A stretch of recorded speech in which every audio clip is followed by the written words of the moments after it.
राम राम राम भक्तों और माता जी के प्यारों। आज मैं आपको एक मेरे दोस्त का किस्सा सुनाने वाला हूँ। उसने मेरे साथ शेयर किया था कि वो किसी एक जगह पे वहाँ सीखने के लिए जाता था। तो उसने एक दिन देखा कि उसका सूक्ष्म शरीर वहाँ पे जेल में बंदी थे, और सिर्फ उसका नहीं, उसके अलावा जितने भी लोग वहाँ सिखाने वाले थे, सीखने वाले थे, और जो वहाँ पे लोग सिखाने वाले थे या रह रहे थे, उनके बच्चों के छोटे छोटे सूक्ष्म शरीर कुत्तों के स्वरूप में है। और वो सब जंजीर में जकड़े हुए थे, और अलग अलग कुत्ते के रूप में थे, अलग के, जैसे कुत्तों की अलग अलग नस्लें होती हैं, अलग अलग जानवरों की, मतलब जानवरों के छोटे छोटे बच्चे थे ना, वो उनके बच्चे जानवर के फॉर्म में थे, और सभी सूक्ष्म स्वरूप में थे, और वो सबको सूक्ष्म में वो जंजीरों से बांधा गया था। कई कई एक दो लोग तो ऐसे थे ना, जिनके मुंह से, नाक से, गले से, कान से खून बह रहा था। तो वो तो बाबा का परम भक्त था। तो बाबा यानी श्री गुरुदेव हनुमान जी महाराज, कोई और बाबा के झांसे में मत आइए। तो उन्होंने श्री गुरुदेव श्री हनुमान जी महाराज से पूछा कि गुरुदेव जी ये क्या है। तो गुरुदेव ने बताया कि किसी जगह के जो जो स्थापक है, मेन जो गादीपति है, उसने ये सब पूरा सेटअप बनाया हुआ है कि आपको ऐसा सिखाएंगे, आपको ऐसा बताएंगे कि ये कुछ सूक्ष्म शरीर की कोई आवश्यकता नहीं है, बिन जरूरी है। और वही लोग आपकी सूक्ष्म शरीर तत्व, और जो आप जब भी साधना वाधना कुछ भी करते हो, भगवान का नाम लेते हो, और आपसे देवता लोग आपको जो भी सिद्धि शक्तियाँ, यक्षिणा, योगिनियाँ जो भी आपको प्राप्त होती है, आपको दी जाती है आशीर्वाद स्वरूप, वो सब अपना किसी न किसी न तरीके से ये गद्दीपति फाउंडेशन वाले चोरी कर लेते हैं। मैं उनको अली बाबा 40 चोर बुलाता हूँ, क्योंकि वो बेसिकली चोरी है। क्योंकि अगर भक्त होते हैं तो ऐसा नहीं करते। फिर वो मेरे दोस्त ने बताया कि अ, ये जो गादीपति है उसका गुरु कौन है। तो उसने गुरुदेव से पूछा। तो अ, गुरुदेव ने उसको बताया, गुरुदेव यानी हनुमान जी महाराज। उन्होंने बताया कि किसी ज़माने में मैं इसका गुरुदेव था।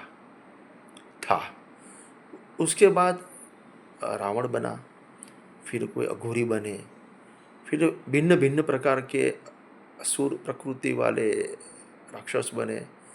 मतलब आप समझो ना कि देवताओं के अलावा उसने वो सब लोगों को अपना गुरु बना लिया, जिससे उसको भौतिक स्वरूप में ज़्यादा से ज़्यादा रुपये कमा सके।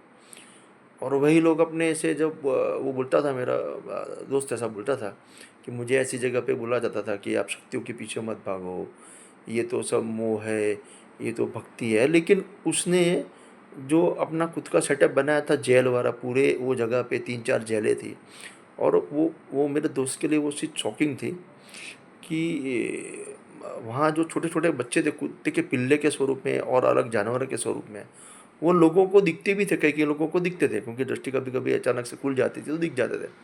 तो वहाँ के लोग जो होते हैं ना, जो लोगों को सिखाते हैं, वो सिखाने वाले बोलते हैं, नहीं ये तो आप है ना, ये गुरुदेव ने, आप यहाँ वहाँ घूम ना हो जाओ उसके लिए आपको बांध के रखा है। और बेचारे वो भोले भक्त उसमें फंस भी जाते थे। लेकिन ये जो मेरा दोस्त है ना, उसको, उसके ऊपर इतनी गुरु कृपा थी ना, उसने वो सब समझ लिया कि ये बंदा पूरा जो गादीपति है ना, बड़ा झूठ का अवतार है, और पूरा झूठ बोल रहा है। मतलब उसने बोलते हैं ना कि जे जो उसको राखी बांधती है ना, वो राखी बांधने वाली बहनों को भी नहीं छोड़ा। उनके सूक्ष्म स्वरूप को भी कहाँ पे ऐसी ऐसी जगह पे छुपा के रखा है कि ढूंढना मुश्किल है। लेकिन अगर आप सच में, आपके गुरुदेव गुरुदेव श्री हनुमान जी महाराज है, तो आप पूछोगे तो मिल जाएंगे। लेकिन ये धामों वाले, ये फाउंडेशन वाले, ये सिखाने वाले इंस्टीट्यूशन वाले, ये सब लोगों से हो सके उतना दूर रहना चाहिए। ये मेरे दोस्त ने मुझे बताया कि भाई मेरा ये ऐसा अनुभव है, आप हो सके तो आप अपनी चैनल पे शेयर करना, ताकि कुछ अंध भक्तों को कुछ समझ आए, कुछ दृष्टि के अच्छे अच्छे डायमेंशन वालों को समझ आए कि वो जो लोग देख रहे हैं या उनको जो दिखाया जा रहा है, उसमें कितना सत्य है या फिर कितना झूठ है। क्योंकि क्या होता है ना कि सत्य को हमेशा साबित करना पड़ता है। सत्य को प्रमाणित की आवश्यकता नहीं है, ऐसा कभी नहीं होता। आपको सत्य बताना पड़ता है। कोई ऐसे नहीं समझ जाता, उसको समझने के लिए उसको ढूंढना पड़ता है, उसको समझना पड़ता है कि क्या सत्य है। लेकिन अगर आप वो, जब मेरा दोस्त का ऐसा कहना था कि मान लो अगर आप वो सत्य के पीछे घूमते हो ना, तो ढूँढने निकलते हो तो ही आपको सत्य मिलेगा।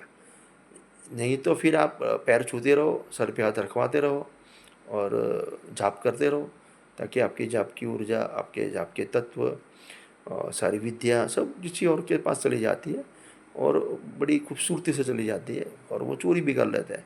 और उनको उस चीज़ में कोई शर्म भी नहीं है, क्योंकि उनके लिए कुछ गलत चीज़ कुछ है ही नहीं। मतलब वो उनके लिए अगर आपका भोग भी देना पड़ा, तो उनके लिए वो एकदम नॉर्मल चीज़ है कि वो तो चलो ठीक है, वो तो ये सूक्ष्म जगत में होता है।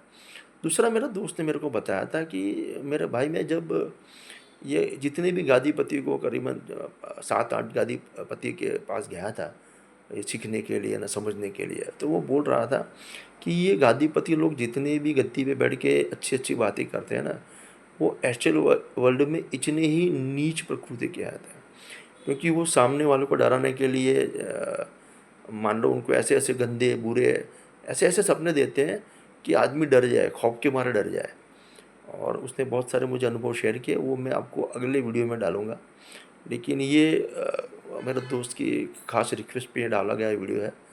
तो आशा रखता हूँ कि राम भक्तों और माता जी के भक्तों को थोड़ी समझ आएगी। नहीं आए तो फिर जैसे प्रभु की इच्छा।